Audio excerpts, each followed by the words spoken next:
ஆட்சியில் திமுக அவ்வளோ சீக்கிரம் பங்கு கொடுக்கவே கொடுக்காது. தன்னோட பொலிட்டிக்கல் ஸ்பேஸை வந்து திமுக அவ்வளோ சீக்கிரமாக யாருக்கும் விட்டு கொடுக்காது. 2006-11 ரொம்ப ஒரு லட்டு மாதிரி chance both PMK and Congress அப்போ வலியுறுத்தி இருந்திருக்கணும். அந்த கோல்டன் ஆப்பர்ச்சுனிட்டியை 2006-11 காங்கிரஸ் மிஸ் பண்ணுச்சு. அதுக்கு பிறகு வந்து வேற மாதிரி போயிடுச்சு நிலைமை. ஆட்சியில் பங்குன்றத திமுக வந்து அந்த கோரிக்கையே வந்து முளையிலேயே கிள்ளி எறியணும்னு தான் பார்க்கும். இப்போ கார்த்தி சிதம்பரம் பேசினது செல்வ பெருந்தகையை வச்சுக்கிட்டு அந்த மேடையில் பேசியிருக்காரு. இது கண்டிப்பாக அவங்க திமுக சீன்றாங்கன்றது தெரியுது, நல்லாவே தெரியுது. ஒரு கட்சி வந்து நான் எங்க கூட்டணியிலேயே இருக்கும்போது எனக்கு ஆட்சியில் பங்கு வேணும்னு கேட்கறதுல என்ன தப்பு இருக்கு? ஆனால் திமுக ஒருபோதும் அதுக்கு ஒத்துக்காது. கடைசியாக சோனியா காந்தியை கூப்பிட்டு எல்லாம் சைலண்டாக இருங்கன்னா எல்லாரும் அமைதியாக.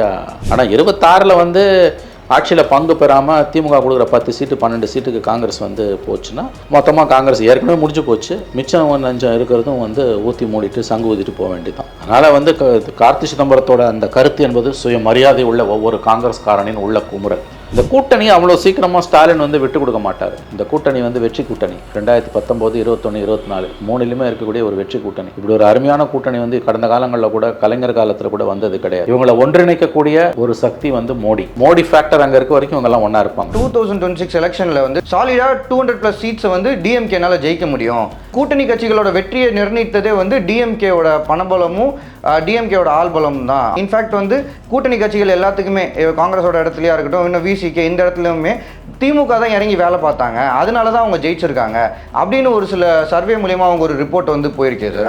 அது தினமலரில் போட்ட செய்தி.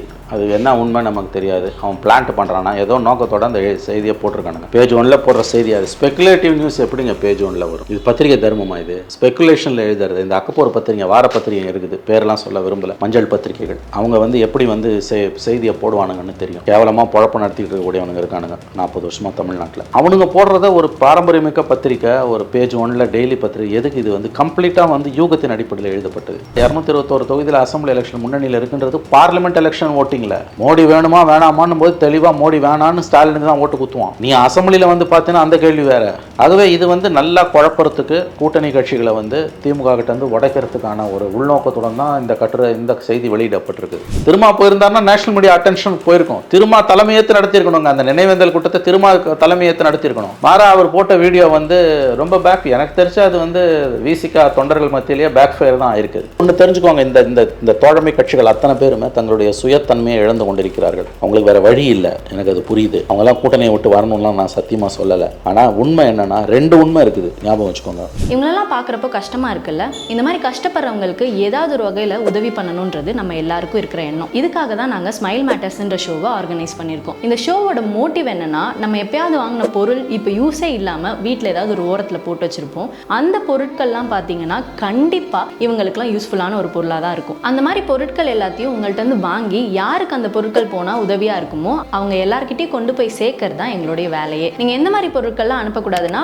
பணமாவோ இல்லை கெட்டு போகிற பொருட்களாவோ எங்களுக்கு அனுப்பக்கூடாது. நீங்கள் அனுப்புகிற பொருட்கள் யாரோட வாழ்க்கையிலாவது ஒரு பெரிய மாற்றத்தை உண்டாக்குங்க. அதனால் உங்களுக்கு உதவி பண்ணணுன்ற எண்ணம் இருந்துச்சுன்னா கீழே இருக்கிற அட்ரஸ்க்கு உங்களோட பொருட்களை சென்ட் பண்ணுங்க. சார் வணக்கம் சார்.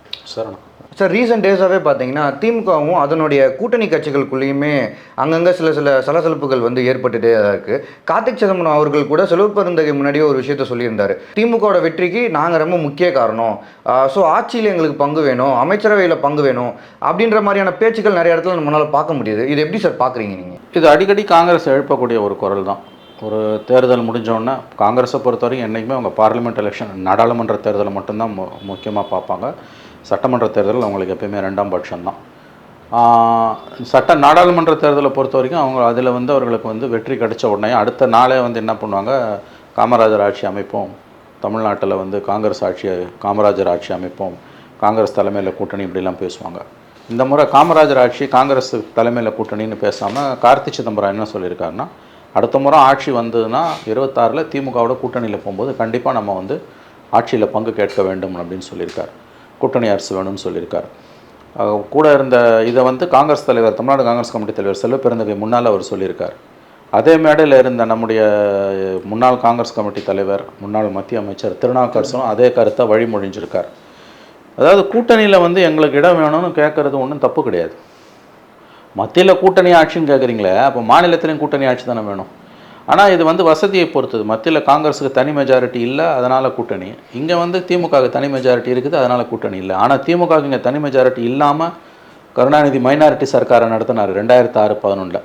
97 சீட்டு என்னமோ தான் திமுகவுக்கு. காங்கிரஸோட 36, பாமகவோட 18 வச்சு தான் அவர் கவர்மெண்ட்டை ரன் பண்ணார். ஜெயலலிதாவுக்கு 61 சீட்டு இருந்தது. சிபிஐ சிபிஎம்முக்கெலாம் 4-5 சீட்டு தலா இருந்தது. அப்போ பார்த்தீங்கன்னா 2006-11 மைனாரிட்டி திமுக அரசுன்னு வாய்க்கு வாய் ஜெயலலிதா சொன்னாங்க. அது உண்மை. ஏன்னா 118 சீட்டு இருந்ததுனா தான் உனக்கு மெஜாரிட்டி. அப்படி இல்லைன்னா கூட்டணி அரசாக இருக்கணும். ஆனால் ஆதரித்த கட்சிங்கள்லாம் வெளியிலேருந்து ஆதரவு கொடுத்தாங்க. அதனால் அது மைனாரிட்டி கவர்மெண்ட்டு தான். அது கூட்டணியில் கலைஞர் இடம் கொடுக்கல, திமுக கூட்டணியில் காங்கிரஸுக்கு இடம் கொடுக்கல. ஏன்னா அப்போ வந்து ஆட்சி 2006 வந்தப்போ காங்கிரஸுக்கு அங்கே 144 எம்பிஸ் தான் இருந்தாங்க. வெளியிலேருந்து திமுக ஆதரவு அவங்களுக்கு 20 எம்பிஸ் ஆதரவு தேவைப்பட்டது. அதனால் அந்த நிலைமை அப்படியே நீடிச்சது. 2009 காங்கிரஸுக்கு 208 சீட்டு வந்தப்போ கூட வந்து தனி மெஜாரிட்டி இல்லை, கொஞ்சம் நம்பர்ஸ் கூடினாலும் இந்த டிஸ்டர்ப் பண்ணல சோனியா காந்தி. ஆக்சுவலாக அந்த பீரியடில் தான் அவங்க திமுகவை வலியுறுத்தி வாங்கியிருக்கலாம். ஏன்னா மத்தியில் அவங்களோட நெருக்கடி அப்போ என்னென்னா மத்தியில் வந்து திமுக ஆதரவு தேவைப்பட்டதால் சோனியா காந்தி அதை கண்டுக்காமல் விட்டுட்டாங்க. அதை வந்து கலைஞரோட அழுத்தம் காரணமாக அதை வந்து அவங்க கொடுக்கல. ஆட்சியில் திமுக அவ்வளோ சீக்கிரம் பங்கு கொடுக்கவே கொடுக்காது. தன்னோட பொலிட்டிக்கல் ஸ்பேஸை வந்து திமுக அவ்வளோ சீக்கிரமாக யாருக்கும் விட்டு கொடுக்காது. 2006-11 ரொம்ப ஒரு லட்டு மாதிரி chance both PMK and Congress. அதில் பாமகவில் ஒன்றும் பண்ண முடியாது. ஏன்னா காங்கிரஸ் ஆதரிச்சுன்னா 136, 197க்கு 98க்கு 36 கூட வந்தோன்னா ஈஸிலி 126 அவங்க 120, அதாவது 98, 36, 134 சீட்டு ஈஸியாக மெஜாரிட்டி. அதனால் பாமகவில் ஒன்றும் பண்ண முடியாது. காங்கிரஸ் அப்போ வலியுறுத்தி இருந்திருக்கணும். அந்த கோல்டன் ஆப்பர்ச்சுனிட்டியை 2006-11 காங்கிரஸ் மிஸ் பண்ணுச்சு. அதுக்கு பிறகு வந்து வேறு மாதிரி போயிடுச்சு நிலமை. ஆட்சியில் பங்குன்றதை திமுக வந்து அந்த கோரிக்கையே வந்து முளையிலேயே கிள்ளி எறியணுன்னு தான் பார்க்கும். இப்போ கூட நீங்கள் கார்த்தி சிதம்பரம் பேசுகிறாரு, திருநாகர்ஸ் பேசுகிறாரு, செல்வ பெருந்தகம் முன்னால் பேசுகிறாருன்னா அதை விட்டு ஆழம் பார்க்குறாங்க அவங்க வந்து. மற்ற காங்கிரஸ் தலைவர்கள் பீட்டர் அல்ஃபோன்ஸோ, ஈவி.கே. இளங்கோவனோ எல்லாம் அமைதியாக இருப்பாங்க. ஏன்னா கலைஞரோட திமுகவோட ஆதரவு தேவை. இப்போ பீட்டர் அல்ஃபோன்ஸுக்கு சிறுபான்மை நலவாரியம் இருக்குது, அவருக்கு பதவி தேவை. ஈவி.கே. இப்போ தான் இடைத்தேர்தலில் ஜெயிக்க வச்சாங்க. திஸ் பீப்புள் இவங்கெல்லாம் வந்து மோர் லாயல் தேன் த குயின்ன்ற மாதிரி திமுக காரனை விட விசுவாசமாக திமுகவுக்கும் ஸ்டாலினுக்கும் இருப்பாங்க இவங்கெல்லாம். அதனால் வந்து இவர்களால் வந்து ஆட்சியில் பங்குன்ற கார்த்தி சிதம்பரத்தோட கோரிக்கை இவங்கெல்லாம் அதை அதாவது ரீடெலிகாஸ்ட்னு வாங்கல்ல, மறுபடியும் வாயால் சொல்கிறதுக்கு கூட பயப்படுவாங்க. இப்போ இருக்கக்கூடிய செல்வ பெருந்தகை எப்படி சார் அவர் எப்படி பார்க்குறீங்க? சரி, அவர் வந்து வெளிப்படையாக இப்போதைக்கு அதை சொல்லலை. அப்பப்போ சொல்கிறாரு, பின்வாங்குறாரு. நாங்கள் யாருக்கும் சளைச்சவங்க இல்லை, காமராஜர் ஆட்சி தான் எங்கள் லட்சியம்னுவார். அடுத்த நாள் நான் அதை சொன்னதோட அர்த்தம் திமுக எதிராக இல்லைன்னுவார். இப்போ கார்த்தி சிதம்பரம் பேசுனது செல்வ பெருந்தகையை வச்சுக்கிட்டு அந்த மேடையில் பேசியிருக்காரு. இது கண்டிப்பாக அவங்க திமுகவை சீன்றாங்கன்றது தெரியுது, நல்லாவே தெரியுது. ஆனால் நீங்கள் பாருங்களேன், ஒரு கட்சி வந்து நான் எங்கள் கூட்டணியிலே இருக்கும்போது எனக்கு ஆட்சியில் பங்கு வேணும்னு கேட்குறதுல என்ன தப்பு இருக்குது? என்ன தப்பு இருக்குதுல்ல? ஒரு தப்பும் கிடையாது. அதனால் வந்து கார்த்தி சிதம்பரத்தின் கோரிக்கை நியாயமானது. இது காங்கிரஸ் கட்சியில் உள்ள ஒவ்வொரு தொண்டனின் கோரிக்கை. ஆனால் காங்கிரஸ் கட்சியில் உள்ள பெரும்பாலான தலைவர்கள் திமுகவிடம் தங்களுடைய மொத்த அரசியலையும் சரண்டர் பண்ணிட்டதால் இதை மற்றவங்க யாரும் வந்து அவ்வளோ சுலபமாக பேச மாட்டாங்க. ஏன்னா அடுத்த தேர்தலில் ஜெயிக்கிறதுக்கு திமுகவோட ஆதரவு காங்கிரஸுக்கு தேவை. போன எலெக்ஷனில் 25 சீட்டு கொடுத்தாங்க காங்கிரஸுக்கு. யார்? திமுக. இந்த எலெக்ஷன் எவ்வளோ கொடுப்பாங்க? லோக்சபாவில் 10 கொடுத்தாங்க. ஆமாம், 10 ஓகே. அசம்பிளியில் எவ்வளோ கொடுப்பாங்க? 25 கொடுக்க வாய்ப்பு இருக்கா? ஏன்னா இந்த தடவை எல்லாரும் அதிகமாக கேட்க போகிறாங்க. 2 லெஃப்ட் கேட்பான், அதை விட அதிகமாக விசிக்க கேட்பாங்க. அவங்க தரப்புலேருந்து எங்களுக்கு அமைச்சரவையிலையும் வேணும்னு கேட்குறாங்க. அமைச்சரவை பற்றி மற்றவங்க பேசல, காங்கிரஸ் தான் பேசுது. இது திமுக எப்படி எதிர்கொள்ள போகுதுன்றதை பார்க்கணும். ஏன்னா திமுக வந்து 200+ அப்படின்னு பேசுகிறாங்க. ஆனால் கூட்டணி கட்சிகளுக்கு தான் பேசுகிறாங்க, தனியாக சொல்லலை அவங்க.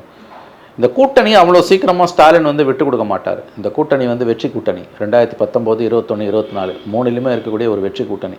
இப்படி ஒரு அருமையான கூட்டணி வந்து கடந்த காலங்களில் கூட கலைஞர் காலத்தில் கூட வந்தது கிடையாது. தொடர்ந்து வெற்றி கூட்டணியாக இருக்கிறதுக்கு இவங்களை ஒன்றிணைக்கக்கூடிய ஒரு சக்தி வந்து மோடி ஃபேக்டர் அங்கே இருக்க வரைக்கும் இவங்கெல்லாம் ஒன்றா இருப்பாங்க. இவங்கெல்லாம் நன்றி சொல்ல வேண்டியது மோடிக்கு. இந்த கூட்டணி வந்து ஆமாம், திமுக, காங்கிரஸ், சிபிஐ, சிபிஎம், விசிக, மதிமுக, மனிதநேய மக்கள் கட்சி, கொங்கு வேளாளர் கட்சி, வேல்முருகன், இவங்க எல்லாரும் ஒருத்தருக்கு நன்றி சொல்லணும்னா அது வந்து மோடிக்கு தான். ஏன்னா மோடி தான் இவங்களை ஒருங்கிணைக்கிற சக்தி. அது இல்லைன்னு வச்சுக்கோங்க, இங்கே கூட்டணி கிடையாது. கண்டிப்பாக வந்து வேறு டைமென்ஷனில் இது போகும். So as long as Modi is there, இந்த கூட்டணி உடையும் நீங்கள் நினைக்கவே தேவையில்லை. இந்த ஆட்சியில் பங்குன்றது காங்கிரஸ்காரங்க அப்பப்போ பேசுவாங்க. ஆனால் திமுக ஒருபோதும் அதுக்கு ஒத்துக்காது. கடைசியாக சோனியா காந்தியை கூப்பிட்டு எல்லாம் சைலண்ட்டாக இருங்கன்னா எல்லோரும் அமைதியாக மாறிடுவாங்க. ஆனால் கார்த்தி கேட்டதில் எந்த தப்பும் கிடையாது. கார்த்தி சிதம்பரம் கேட்டதில் எந்த தப்பும் கிடையாது. 60 வருஷமாக ஆட்சியில் இல்லாத காங்கிரஸ் 57 வருஷமாக சுய மரியாதையை மீட்டெடுக்கணும்னா கண்டிப்பாக அடுத்த முறை கூட்டணி போனால் அவங்க ஆட்சியில் பங்கு வந்து கண்டிப்பாக கேட்க வேண்டும். கார்த்தி சிதம்பரத்தின் கருத்து முழுக்க முழுக்க நியாயமானது. ஆனால் அந்த கருத்தை தொடர்ந்து அவரே வலியுறுத்துவாரா அல்லது அவர் வலியுறுத்தினாலும் மற்றவர்கள் ஆதரிப்பார்களா நமக்கு தெரியாது. இன்றைக்கி மத்தியானம் வந்த ஒரு செய்தி, காங்கிரஸ் கட்சியிலேருந்து இங்கே இருக்கக்கூடிய லோக்கல் லீடர்ஸுக்கு நோட்டீஸ் வந்திருக்குது அகில இந்திய தலைமையிலேருந்து. நீங்கள் கூட்டணி தர்மத்துக்கு மாறாக பேசுகிறீங்க, ஆட்சியில் பங்கு கேட்பதன் மூலமாக கூட்டணி தர்மத்துக்கு மாறாக பேசுகிறீங்கன்னு சில காங்கிரஸ் தொண்டர்களை இங்கேருந்து புகார் அளிச்சிருக்காங்க. விளக்கம் கொடுங்கன்னு இங்கே இருக்கக்கூடிய சில காங்கிரஸ் தலைவர்களுக்கு நோட்டீஸ் வந்ததாக ஒரு செய்தி வந்திருக்கிறது. ஸோ இவங்க எப்படி டிஎம்கேவும் ஏடிஎம்கேவும் குறிப்பாக டிஎம்கே காங்கிரஸோட கூட்டணியில் இருக்கும்போது அணுகுவாங்கன்னா, இந்த மாதிரி சுய மரியாதையோட கார்த்தி சிதம்பரம் மாதிரி யாராவது சுய மரியாதையோட ஆட்சியில் பங்கு வேணும்னு கேட்டால் டெல்லி கம்ப்ளைண்ட் பண்ணுவாங்க. டெல்லி கம்ப்ளைண்ட் பண்ணணும்னு அவங்க கூப்பிட்டு சைலண்டாக இருந்துருவோம். இதில் இன்னொன்று என்னென்னா, சோனியா காந்திக்கும் கலைஞருக்கும், கலைஞர் போன பிறகு ஸ்டாலினுக்கும் ஒரு நல்ல அண்டர்ஸ்டாண்டிங் இருக்குது. பொலிட்டிக்கல் அண்டர்ஸ்டாண்டிங், பர்ஃபெக்ட் அண்டர்ஸ்டாண்டிங் இருக்குது. அது வந்து ஒரு பெரிய லாபமாக இருக்குது. இது எல்லாத்தையும் விட ரொம்ப முக்கியமாக இருப்பது வந்து மோடி ஃபேக்டர். மோடி ஃபேக்டர் அங்கே இருக்கிறதால இந்த கூட்டணி வந்து சிந்தாமல் சிதறாமல் இருக்குது. அதாவது என்ன நடந்தாலும் இவங்க பிரிய மாட்டேன்றாங்க. ஏன்னா மோடி ஃபேக்டர் இவங்களை ஒருங்கிணைச்சு வச்சுருக்குது. அதுதான் வந்து இங்கே இருக்கக்கூடிய பெரிய விஷயம். ஆனால் 26 வந்து ஆட்சியில் பங்கு பெறாமல் திமுக கொடுக்குற 10 சீட்டு 12 சீட்டுக்கு காங்கிரஸ் வந்து போச்சுன்னா மொத்தமாக காங்கிரஸ் ஏற்கனவே முடிஞ்சு போச்சு. மிச்சம் நஞ்சம் இருக்கிறதும் வந்து ஊற்றி மூடிட்டு சங்கு ஊதிட்டு போக வேண்டியதான். அதனால் வந்து கார்த்தி சிதம்பரத்தோட அந்த கருத்து என்பது சுய மரியாதை உள்ள ஒவ்வொரு காங்கிரஸ்காரனின் உள்ள குமுறல். ஆனால் அது அவரே அதில் உறுதியாக இருப்பாரா, காங்கிரஸ் தலைமை அதில் உறுதியாக இருக்குமானா அது $1 மில்லியன் கொஸ்டின். சார், இன்னொரு சைடில் ஒரு விஷயமும் அங்கே அண்ணாரிவாளையத்துக்குள்ளே பேசப்படுது சார். என்னென்னா, திமுக சார்ந்த ஒரு எலெக்ஷன் சர்வே பண்ணக்கூடிய ஒரு கம்பெனி மூலிமா ஒரு சர்வே எடுத்திருக்காங்க சார். அதாவது லோக்சபா ரிசல்ட்ஸை வச்சு அந்த சர்வே அந்த இதெல்லாம் பண்ணதில் என்ன சொல்கிறாங்கன்னா, 2026 எலெக்ஷனில் வந்து சாலிடாக 200+ சீட்ஸை வந்து டிஎம்கேனால் ஜெயிக்க முடியும். கிரவுண்ட் ரிப்போர்ட் வந்து அதை தான் சொல்லுது. இது கூட்டணி கட்சிகளோட வெற்றியை நிர்ணயித்ததே வந்து டிஎம்கேவோட பணபலமும் டிஎம்கேவோட ஆள்பலமும் தான். அவங்க தான் கிரவுண்டில் இருக்கு. இன்ஃபேக்ட் வந்து கூட்டணி கட்சிகள் எல்லாத்துக்குமே காங்கிரஸோட இடத்துலையா இருக்கட்டும், இன்னும் விசிகே இந்த இடத்துலையுமே திமுக தான் இறங்கி வேலை பார்த்தாங்க, அதனால தான் அவங்க ஜெயிச்சிருக்காங்க அப்படின்னு ஒரு சில சர்வே மூலிமா அவங்க ஒரு ரிப்போர்ட் வந்து போயிருக்கேன் சார். அது தினமலரில் போட்ட செய்தி. அது என்ன உண்மை நமக்கு தெரியாது. அவன் பிளான்ட் பண்ணுறான்னா ஏதோ நோக்கத்தோடு அந்த செய்தியை போட்டிருக்கானுங்க. பேஜ் 1 போடுற செய்தி. அது ஸ்பெக்குலேட்டிவ் நியூஸ் எப்படிங்க பேஜ் 1 வரும்? இது பத்திரிகை தர்மமா? இது ஸ்பெக்குலேஷனில் எழுதுறது. இந்த அக்கப்போர் பத்திரிகை, வார பத்திரிகை இருக்குது, பேரெலாம் சொல்ல விரும்பலை, மஞ்சள் பத்திரிகைகள். அவங்க வந்து எப்படி வந்து செய்தியை போடுவானுங்கன்னு தெரியும். கேவலமாக பொழப்பு நடத்திக்கிட்டு இருக்கக்கூடியவனுங்க இருக்கானுங்க 40 வருஷமாக தமிழ்நாட்டில். அவனுங்க போடுறத ஒரு பாரம்பரியமிக்க பத்திரிக்கை, ஒரு பேஜ் 1 டெய்லி பத்திரிகை. எதுக்கு? இது வந்து கம்ப்ளீட்டாக வந்து யூகத்தின் அடிப்படையில் எழுதப்பட்டது. அதில் நீங்கள் வந்து சொன்னது வந்து அவர் முதலமைச்சருக்கு நெருக்கமானவர்களுடைய ஒரு நிறுவனம் வந்து இந்த மாதிரி ஒரு சர்வே எடுத்திருக்குது. அசம்பிளி எலெக்ஷனில் 221 சீட்டில் திமுக முன்னணியில் இருக்கணும். 221 தொகுதியில் அசம்பிளி எலெக்ஷன் முன்னணியில் இருக்குன்றது பார்லிமெண்ட் எலெக்ஷன் ஓட்டிங்கில். மோடி வேணுமா வேணாமான்னு போது தெளிவாக மோடி வேணான்னு ஸ்டாலினுக்கு தான் ஓட்டு குத்துவான். நீ அசம்பிளியில் வந்து பார்த்தீங்கன்னா அந்த கேள்வி வேறு. ஆகவே இது வந்து நல்லா குழப்பறதுக்கு, கூட்டணி கட்சிகளை வந்து திமுக கிட்ட வந்து உடைக்கிறதுக்கான ஒரு உள்நோக்கத்துடன் தான் இந்த செய்தி வெளியிடப்பட்டிருக்குது. ஆனால் இந்த கூட்டணி கட்சிகளுக்குள்ளே இருக்கக்கூடிய முரண்பாடுன்னு நீங்கள் பார்த்தீங்கன்னா காங்கிரஸுக்குள்ளே தான் ஓரளவு இருக்க ஒழிய மற்ற கட்சிகளுக்குள்ளே பெரிய அளவில் இல்லை. காங்கிரஸ்குள்ளேயும் எவ்வளோ தூரம் இருக்குன்னு தெரியாது. ஏன்னா இந்த கூட்டணி கட்சிகள் எல்லாமே ரொம்ப வருத்தப்பட வேண்டிய விஷயம். கிட்டத்தட்ட நிலைய வித்வான்களாக மாறிவிட்டார்கள். மக்கள் பிரச்சனைகளுக்கு எந்த பிரச்சனைக்கும் அவங்க தெருவில் இறங்கி போராடி இருக்காங்க. அதுவும் போராடினாரும் காலதாமத்தை இன்றைக்கி போராடுறாங்க. மின்கட்டண உயர்வை எதிர்த்து இன்றைக்கி 2 சிபிஐ சிபிஎம் இன்றைக்கி போராடுறாங்க. அறிவித்து 10 நாள் ஆகுது. ஏன் இந்த சுணக்கம்? கும்பகாரண தூக்கத்துலேருந்து முடிக்கிறதுக்கு திமுக கிட்ட பர்மிஷன் வாங்கிட்டு நடத்துகிறீங்களா? தலைமை கோச்சுக்குன்னு பயம் இல்லை? முந்தியெல்லாம் கூட்டணி திமுக கலைஞர் ஜெயலலிதா பீரியடில் கூட்டணி இருக்குங்க. எலெக்ஷனோட கூட்டணி முடிஞ்சிடும். மக்கள் நலனுக்காக அடுத்த நாளே அரசு வந்து மக்கள் விரோத செயல் திட்டங்களை அறிவிச்சதுன்னா தெருவில் இறங்கி போராடுவாங்க. எங்கே போராடுறாங்க? 2 லெஃப்ட்டும். விசிக்கு எங்கே போராடுது? மின்கட்டண உயர்வு எதிர்த்து விசிக்கு எங்கே போராடுச்சு? எனக்கு தெரியல. தெரிஞ்சால் சொல்லுங்கள், திருத்திக்கலாம். ஆகவே இவர்கள் வந்து நீங்கள் கார்த்தி சொல்கிறது ஒரு பக்கம் உண்மை, மக்கள் அது வந்து தொண்டர்களோட கருத்து. ஆனால் தலைவர்கள் எப்படி நினைக்கிறாங்கன்னா, எப்படியாவது அடுத்த எலெக்ஷனில் ஸ்டாலினை தாஜா பண்ணி 20-25 சீட்டு சோனியா காந்தி வாங்கி கொடுத்துருவாங்க. லாஸ்ட் டைம் வாங்கின 25 அப்படியே வாங்கிடுவாங்க. அந்த ஃபார்முலா அப்படியே மெயின்டைன் ஆகும். 2019 பார்லிமெண்ட்டு ஃபார்முலா எப்படி 24 ஒர்க் அவுட் ஆச்சோ, 21 ஃபார்முலாவை 26 ஸ்டாலின் ஒர்க் அவுட் பண்ணுவார்னு ஒரு எதிர்பார்ப்பு இருக்குது. அப்படி வந்ததுன்னா ஸ்டேட்டஸ் கோ கண்டினியூ. 25 சீட்டு கொடுத்துருவார் ஸ்டாலின். அதில் நம்ம எப்படியாவது சீட்டு வாங்கி ஜெயிச்சு எம்எல்ஏ ஆகிடணும், அதுக்கு ஸ்டாலினோட குட் புக்ஸில் இருக்கணும் தான் பெரும்பாலான காங்கிரஸ் தலைவர்கள் நினைப்பாங்க. தொண்டங்கதை வேறு. அதனால் இவர்கள் வந்து இந்த கூட்டணி வந்து எனக்கு தெரிஞ்சு 26 இந்த கூட்டணி மோடி அங்கே பிரதமராக தொடரும் பட்சத்தில் இங்கே இந்த கூட்டணி தொடரும். இவங்களை ஒருங்கிணைக்கக்கூடிய சக்தி தமிழ்நாட்டில் திமுக தலைமையிலான ஒரு பெரிய கூட்டணி இருக்கு இல்லையா, இந்த கூட்டணியை ஒருங்கிணைக்கக்கூடிய சக்தி நரேந்திர மோடி. அந்த நரேந்திர மோடி ஃபேக்டர் டெல்லியில் இருக்க வரைக்கும் இந்த கூட்டணி உடையாது. இதெல்லாம் அப்பப்போ வந்து இந்த மாதிரி அல்வா கொடுக்குறது, இது வந்து எங்களுக்கு மந்திரி சபையில் இடம் வேணும் அப்படி இப்படின்னு. ஆனால் அதில் உறுதியாக காங்கிரஸ் இருக்காது. இதே கார்த்தி சிதம்பரம் 4 நாள் பொறுத்து அது என் சொந்த கருத்து, கட்சி கருத்து இல்லை. நான் எல்லா விதமான இதுக்கும் சொல்யூஷனுக்கும் தான், எல்லா விதமான சினாரியோக்கும் தான் காங்கிரஸ் தயாராகணும்னு சொன்னேன். நான் ஒன்றும் அதை வலியுறுத்தலை, அப்படியே பல்ட்டி அடிச்சுட்டுவார். இதுதான் கடந்த காலத்தில் நடந்த விஷயங்கள். ஆமாம் சார், நீங்கள் சொன்ன மாதிரி தான் செல்வ பெருந்தகையும் ஒரு நாள் வந்து தனித்து காங்கிரஸ் வளரணும்னு சொன்னார். ஆனால் அதுக்கப்புறம் வந்து இதை நான் வந்து இதுவாக பேசலன்னுவார். இப்போ நாளைக்கே கார்த்தி மேத்து அப்படியே பல்ட்டி அடிச்சு பேசுவார். நான் வந்து இதை வந்து வலியுறுத்தலை, ஒரு ஆலோசனையாக சொன்னேன். எங்கள் கட்சி வளரணும்னு எனக்கு ஆசை இருக்காதான், அப்படியே பல்ட்டி அடிச்சுட்டு போயிடுவார். ஒன்று தெரிஞ்சுக்கோங்க, இப்போ இருக்க நிலைமைக்கு மறுபடியும் சொல்கிறேன், கண்டிப்பாக 5 வருஷம் மோடி தான். அதில் எனக்கு தெரிஞ்சு எந்த மாற்றம் வர வாய்ப்பு இல்லை, அன்லெஸ் இயற்கையாக பார்த்து சில முடிவுகளை எடுத்தாலே தவிர. மோடி பிரதம மந்திரியாக இருக்கிற வரையில் தமிழ்நாட்டில் திமுக தலைமையிலான காங்கிரஸ் 2 இடதுசாரிகள் விசிகா கூட்டணி கண்டிப்பாக அப்படியே தொடரும். எவ்வளோ சண்டை போட்டாலும், எவ்வளோ அடிச்சுக்கிட்டாலும், எவ்வளோ வருத்தங்கள் இருந்தாலும் இந்த கூட்டணியை விட்டு இவங்க வெளியில் போக மாட்டாங்க. ஏன்னா இந்த கூட்டணியில் உங்களுக்கு லாபமும் இருக்குது. அதிமுக ஒன்றா இருந்திருந்தது, இல்லை அதிமுக ஒரு அரசியல் பார்வை இருந்ததுன்னா நிலைமை வேறு. அதிமுகவுக்கு வலுவான தலைமையும் இன்றைக்கி இல்லை. எங்கே போவாங்க இவங்க 2 பேரும்? 2 விசிக்கும் 2 லெஃப்ட்டும் எங்கே போவாங்க? சரி, ஆக்சுவலாக அந்த பாரஞ்சித்தோட ப்ரொட்டஸ்ட்டில் அவங்க கலந்துக்காததுக்கு அதுவே அவங்களே ஓப்பனாக சொல்கிறாங்க சார். திமுக விட்டு வெளியே வந்து என்ன பண்ண சொல்கிறீங்க அப்படின்னு ஒரு சில. ஏங்க, ரஞ்சித்துக்கு இதுக்கும் சம்மந்தம் இல்லைங்க. உங்களை திமுக விட்டு வெளியில் யார் வர சொன்னா? ஒரு இரங்கல் கூட்டத்தில் கலந்துக்காததுக்கு திமுக விட்டு வெளியில் வான்னு சொல்லவே இல்லை. யார் சொன்னா? அது உங்களால் வந்து திமுக கோபம் கொண்டு விடும் என்ற அச்சத்தில் நீங்கள் போகல, வேற என்ன?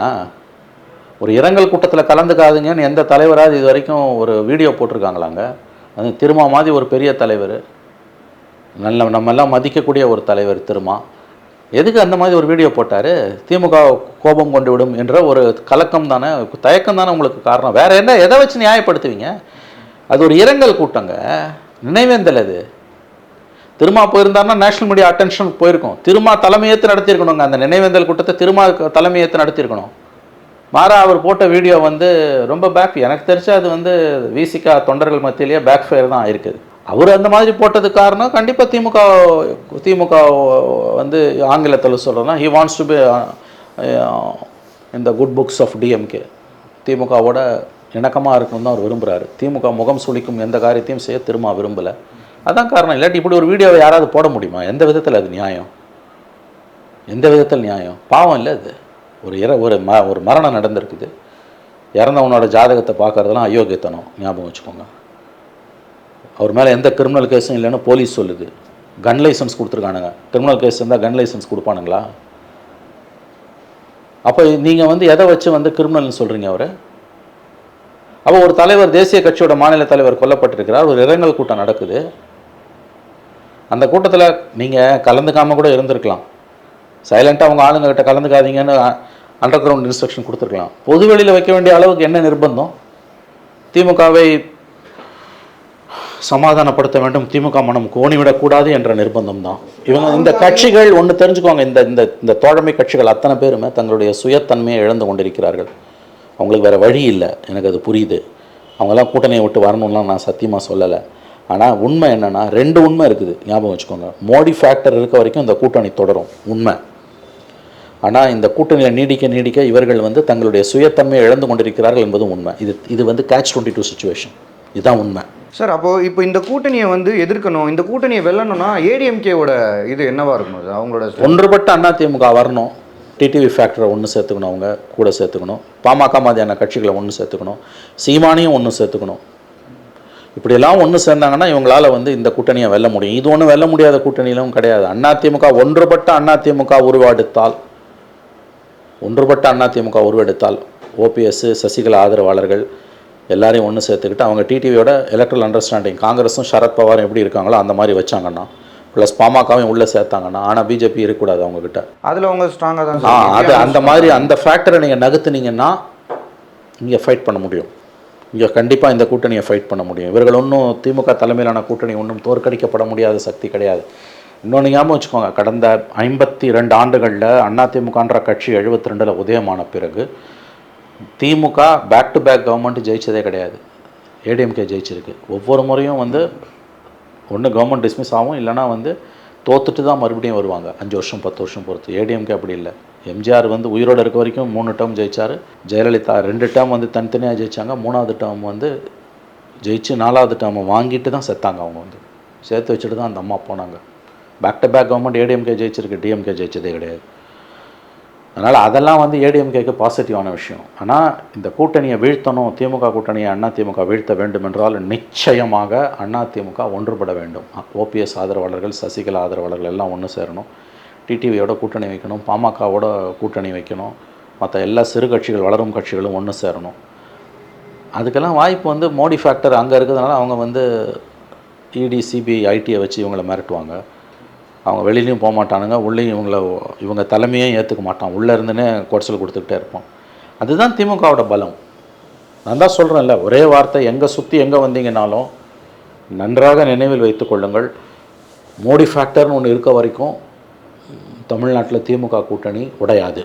எவ்வளோ சண்டை போட்டாலும், எவ்வளோ ஹாட் பர்னிங் இருந்தாலும், எவ்வளவு புகைச்சல் இருந்தாலும் அதை பொறுத்துக்கிட்டு கழுத்தளவுக்கு மேலேயும் இருக்கக்கூடிய வருத்தங்களையும் கோபங்களையும் அவமானங்களையும் சகித்து கொண்டு இந்த கூட்டணியில், திமுக கூட்டணியில் கூட்டணி கட்சிகள் தொடரும். அவங்களுக்கு வேறு வழியே இல்லை. அந்த மாதிரியான சுச்சுவேஷன் தான் இன்றைக்கி தமிழ்நாட்டில். ஏன்னா எதிர்கட்சிகளே சுத்தமாக இல்லை. இன்ஃபேக்ட் நம்ம பேசின மாதிரி Stalin is the most luckiest chief minister. அவருக்கு அப்போசிஷனும் இல்லை, மீடியா சுத்தமாக காலடியில் உக்காந்துருக்குது, நாய்க்குட்டி மாதிரி உக்காந்துருக்குது. அதனால் வந்து இந்த படைபலம், இந்த ஆள் பலம், இந்த அதிகார பலம், இது எல்லாத்தையும் வச்சுக்கிட்டு, அவங்கக்கிட்ட மீடியா பலம், இது எல்லாத்தையும் வச்சுக்கிட்டு இவங்களை தோக்கடிக்கணும்னா there is only one way. AIADMK ஒன்றுபடணும், பாமகவெல்லாம் உள்ளே இழுத்துக்கணும், குட்டி கட்சிகளெல்லாம் சேர்த்துக்கிட்டாங்கன்னா தப்பிச்சாங்க. அப்போ வீழ்த்த முடியும். இவர்கள் ஒன்றும் திமுக கூட்டணி ஒன்றும் வீழ்த்த முடியாத கூட்டணி அல்ல. ஆனால் இப்போ இருக்க சுச்சுவேஷனில் அதிமுக ஒன்றுபடாமல் இருந்ததுன்னா 2026 திமுக கூட்டணி தொடரும் பட்சத்தில் தொடரும் என்று நான் நம்புகிறேன். அன்லஸ் சம்திங் பிக் ஹேப்பன்ஸ், அந்த கூட்டணி உடையாது. அவங்களுக்கு தான் வெற்றி வாய்ப்பு அதிகம். ஓகேங்க சார், தொடர்ந்து இந்த விஷயத்தை பற்றி அப்டேட்ஸ் வர உங்கள்கிட்ட கண்டிப்பாக பேசி தெரிஞ்சுக்கலாம். நேரம் ஒதுக்குனதுக்கு நன்றிங்க சார். நன்றி.